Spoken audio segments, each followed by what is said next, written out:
Theo đại diện Ban Tôn giáo Chính phủ, trụ trì chùa Ba Vàng, Đại Đức Thích Trúc Thái Minh có những vi phạm pháp luật về tín ngưỡng, tôn giáo. Liên quan đến sự việc chùa Ba Vàng ở Quảng Ninh tổ chức rước và trưng bày cho Phật tử và nhân dân chiêm bái vật thể được cho là xá lợi tóc Đức Phật, bà Nguyễn Thị Định, trưởng phòng thanh tra, pháp chế, Ban Tôn giáo Chính phủ, vừa có trao đổi với báo chí một số thông tin liên quan. Bà Nguyễn Thị Định cho biết theo báo cáo của địa phương, lễ kính mừng 765 năm Phật Hoàng Trần Nhân Tông đản sinh là hoạt động được chùa Ba Vàng tổ chức thường niên từ năm 2021, đã báo cáo cấp có thẩm quyền.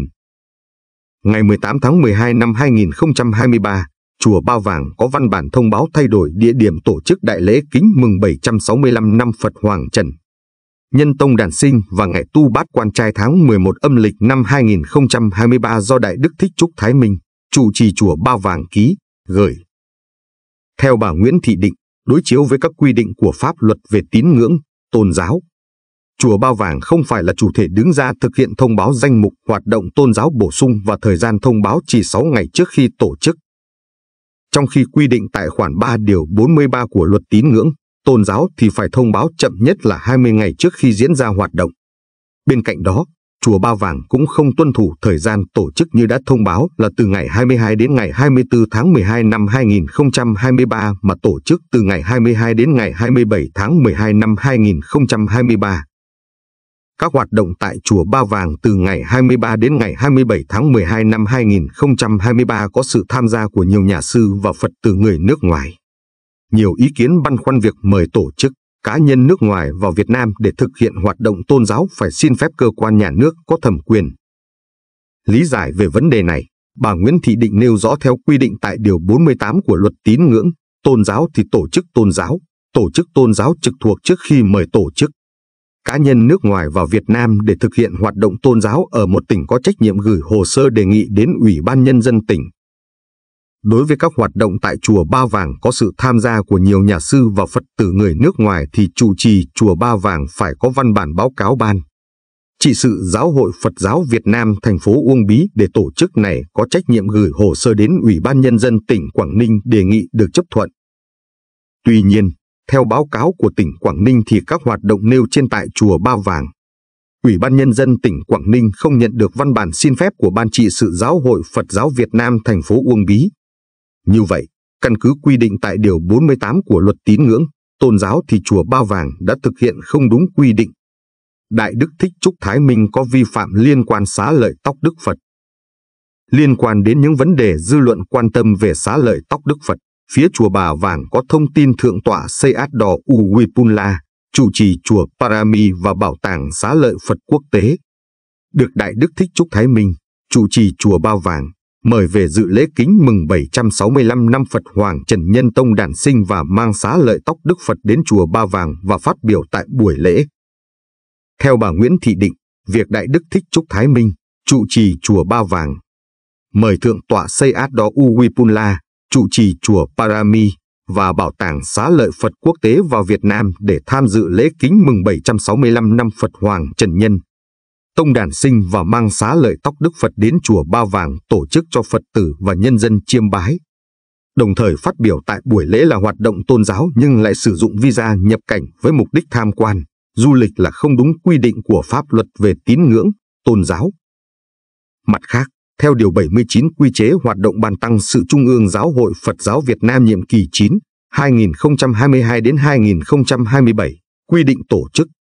cá nhân chức sắc Phật giáo nước ngoài vào Việt Nam bằng visa du lịch không được hoạt động tôn giáo tại Việt Nam. Nếu thực hiện hoạt động tôn giáo tại một tự viện hoặc nhiều tự viện là vi phạm pháp luật, chủ trì, trưởng ban quản trị tự viện phải chịu trách nhiệm hoàn toàn khi để hoạt động tôn giáo trái pháp luật này được thực hiện tại tự viện. Chiếu theo các quy định hiện hành, chủ trì chùa Ba Vàng phải chịu trách nhiệm hoàn toàn khi để hoạt động tôn giáo trái pháp luật diễn ra tại cơ sở tôn giáo do mình phụ trách. Giáo hội Phật giáo Việt Nam có trách nhiệm xem xét xử lý theo quy định của giáo hội. Đối với việc Đại Đức Thích Trúc Thái Minh tham gia các hoạt động tôn giáo tại nước ngoài trong năm 2023 như đi Pakistan, Cuba, Hàn Quốc, Ấn Độ, Đài Loan, Trung Quốc, Myanmar, bà Nguyễn Thị Định cho biết Điều 50 luật tín ngưỡng, tôn giáo quy định tổ chức tôn giáo, tổ chức tôn giáo trực thuộc trước khi cử chức sắc, chức việc, nhà tu hành. Tín đồ tham gia hoạt động tôn giáo, đào tạo tôn giáo ở nước ngoài có trách nhiệm gửi hồ sơ đề nghị đến cơ quan quản lý nhà nước về tín ngưỡng, tôn giáo ở Trung ương. Theo báo cáo của địa phương, trong năm 2023, Đại Đức Thích Trúc Thái Minh đã nhiều lần xuất cảnh, nhưng chỉ có một lần tham gia đoàn của Trung ương Giáo hội Phật giáo Việt Nam dự hội thảo quốc tế về di sản Phật giáo Gandhara ở Pakistan là xin phép cơ quan nhà nước có thẩm quyền. Các chuyến xuất cảnh còn lại có hoạt động tôn giáo ở nước ngoài như tham dự đại lễ Phật đản tại Nhật Bản, giảng pháp cho các Phật tử xa xứ tại Hàn Quốc, hành hương về miền đất Phật tại Ấn Độ, đi Cuba, Đài Loan, Trung Quốc và Myanmar theo lời mời của Phật tử xa xứ. Ban tôn giáo chính phủ đều không nhận được báo cáo của Trung ương Giáo hội Phật giáo Việt Nam về các hoạt động này. Như vậy, việc Đại Đức Thích Trúc Thái Minh xuất cảnh và có các hoạt động tôn giáo ở nước ngoài nhưng không được giáo hội đề nghị với cơ quan nhà nước có thẩm quyền theo quy định của pháp luật là vi phạm Điều 50 Luật Tín ngưỡng, Tôn giáo. Bà Nguyễn Thị Định cũng đã trao đổi một số vấn đề liên quan đến trách nhiệm quản lý nhà nước đối với sự việc nêu trên. Theo bà Định, việc Đại Đức Thích Trúc Thái Minh mời người nước ngoài vào Việt Nam thực hiện hoạt động tôn giáo không xin phép,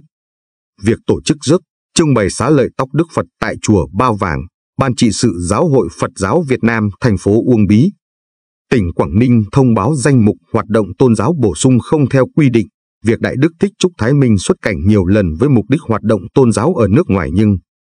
không thông qua giáo hội để đề nghị với cơ quan nhà nước có thẩm quyền là vi phạm pháp luật về tín ngưỡng, tôn giáo.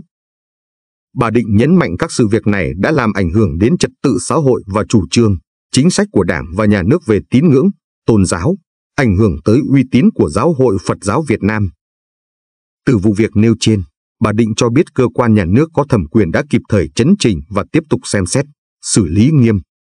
dứt điểm các vi phạm khi có đầy đủ căn cứ pháp luật, đồng thời tiếp tục tuyên truyền, phổ biến các quy định của Luật Tín ngưỡng, Tôn giáo, Nghị định quy định chi tiết một số điều và biện pháp thi hành Luật Tín ngưỡng, Tôn giáo, bảo đảm các hoạt động của tổ chức, cá nhân tôn giáo tuân thủ pháp luật.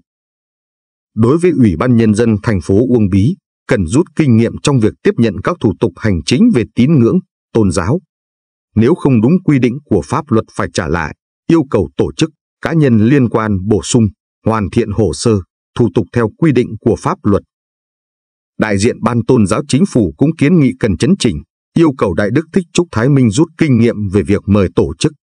cá nhân nước ngoài vào Việt Nam để thực hiện hoạt động tôn giáo, hoạt động quan hệ quốc tế về tôn giáo, bảo